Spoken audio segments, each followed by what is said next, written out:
नमस्कार. आजच्या व्हिडिओमध्ये मी तुम्हाला कार्तिकी एकादशीची संपूर्ण माहिती सांगणार आहे. त्यामध्ये कार्तिकी एकादशीचं व्रत कसं करावं, म्हणजे कार्तिकी एकादशीचा उपवास कसा करावा, कार्तिकी एकादशीचं महत्त्व, तसेच या एकादशीचं व्रत करण्यामागे छोटीशी कथा काय आहे, याबद्दलची संपूर्ण माहिती सांगणार आहे.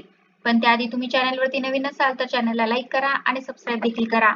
कमेंटमध्ये श्री स्वामी समर्थ किंवा ओम नमो भगवते वासुदेवाय नमः लिहायला विसरू नका. यावर्षी शनिवार दिनांक 1 नोव्हेंबर रोजी कार्तिकी एकादशी साजरी केली जाणार आहे. या कार्तिकी एकादशीला प्रबोधिनी एकादशी किंवा देवउठणी एकादशी असेही म्हणतात. या दिवशी विशेष करून भगवान विष्णूची पूजा केली जाते. कारण प्रबोधिनी एकादशीच्या दिवशी भगवान विष्णू 4 महिन्यांच्या योग निद्रेतून जागे होतात आणि त्यानंतरच सर्व शुभ कार्याला सुरुवात होते. या दिवशी अनेक जण भगवान विष्णूला प्रसन्न करण्यासाठी व्रत आणि पूजा करतात. या दिवशी खऱ्या श्रद्धेने आणि भक्तिभावाने भगवान विष्णूची पूजा केल्यास सर्व मनोकामना पूर्ण होतात असे म्हटले जाते. 4 महिन्यांच्या निद्रेनंतर विष्णू देवता जागृत झाल्यावर देवउठणी एकादशीच्या दिवशी शाळीग्राम आणि तुळशीचा विवाह होतो. आषाढ महिन्यातील शुक्ल पक्षातील एकादशीपासून म्हणजेच देवशयनी एकादशीपासून श्रीहरी झोपी जातो आणि नंतर देवउठणी एकादशीला उठतात. या वर्षी 1 नोव्हेंबरला एकादशी झाल्यानंतर द्वादशीपासून म्हणजे 2 नोव्हेंबरपासून तुलसी विवाहास प्रारंभ होत आहे. ते कार्तिक पौर्णिमेपर्यंत म्हणजे बुधवार दिनांक 5 नोव्हेंबरपर्यंत तुम्ही तुलसी विवाह करू शकता. एकदा का तुळशीचा विवाह पार पडला की या दिवसापासून लग्नकार्य, बारसं यासारखी सर्व शुभ कार्ये सुरू होतात. आपल्याकडे मराठी कॅलेंडरनुसार एकादशीच्या दुसऱ्या दिवशीपासून म्हणजे द्वादशीपासून तुळशी विवाहास प्रारंभ होत आहे. पण काही जण एकादशीच्या दिवशी सुद्धा तुळशीचा विवाह करतात. तर तुम्ही एकादशीच्या दिवशी सुद्धा तुळशी विवाह करू शकता.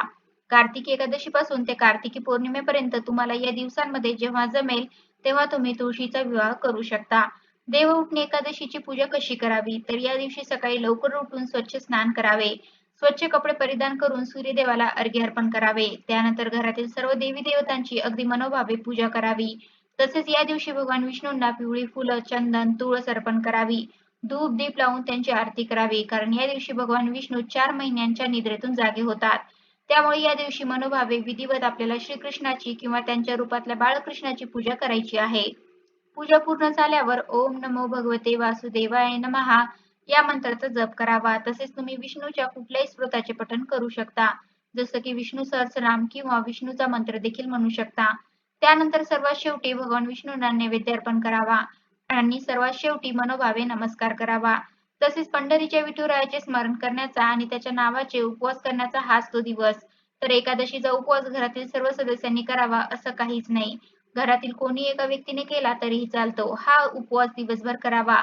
या उपवासाला तुम्ही सर्व प्रकारचे साबुदाण्याचे पदार्थ, भगरीचे पदार्थ, फळे खाऊन तसेच दूध सुद्धा घेऊन तुम्ही हा उपवास करू शकता.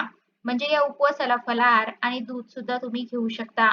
त्याचबरोबर या दिवशी तांदळाचे पदार्थ सुद्धा खाऊ नयेत असं म्हटलं जातं. म्हणजे ज्यांचा उपवास असेल त्यांनी तर नाहीच, पण ज्यांचा उपवास नसेल त्यांनी सुद्धा या दिवशी तांदळाचे पदार्थ किंवा आपण जो काय जेवणामध्ये भात खातो तर तांदळाचा कोणताही पदार्थ खाऊ नये असं म्हटलं जातं.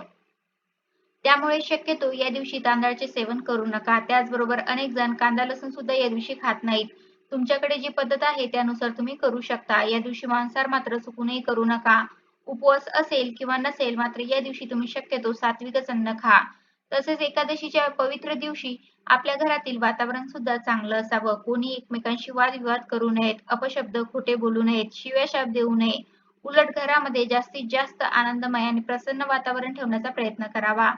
कारण या दिवशी घरामध्ये जितकी प्रसन्नता असेल तितकंच जास्त एकादशीचं पुण्यफळ आपल्याला मिळत असतं. त्यामुळे या गोष्टीची सुद्धा आपल्याला काळजी घ्यायला हवी. एकादशीचं व्रत करण्यामागे छोटीशी कथा काय आहे? मृदुमान्य राक्षसाने भगवान शंकराची भक्तिपूर्वक आराधना केली. त्याचा भक्तिभाव पाहून भोलेनाथ शंकर प्रसन्न झाले. त्यांनी मृदुमान्य राक्षसाला वर दिला की तू कोणाकडूनही मरणार नाहीस, पण एका स्त्रीच्या हातून मारशील. असा वर मिळताच या राक्षसाचा मृदूपण नष्ट झाला. त्याने प्रथम देवांचा पराभव केला. परंतु शंकरानेच त्याला वर दिल्यामुळे कुणाचे काहीच झाले नाही. सर्व देव व भगवान शंकर एका गुहेत लपले. त्यांच्या श्वासातून एक देवता निर्माण झाली. तिचे नाव होते एकादशी. तिने मृदुमानला ठार मारले. तेव्हा भरपूर पाऊस कोसळला. त्यामुळे देवांची अंघोळ झाली व भुयारात लपून बसल्यामुळे उपवासही झालाच. त्या दिवशीच्या घटनेपासून एकादशीचे व्रत म्हणून उपवास करण्याची प्रथा सुरू झाली. तर अशी ही एकादशीच व्रत करण्यामागे छोटीशी कथा आहे.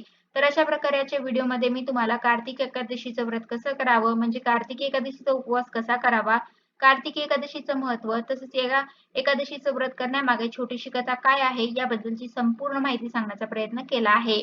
कसा वाटला तुम्हाला माझा आजचा व्हिडिओ कमेंट करून नक्की सांगा. धन्यवाद.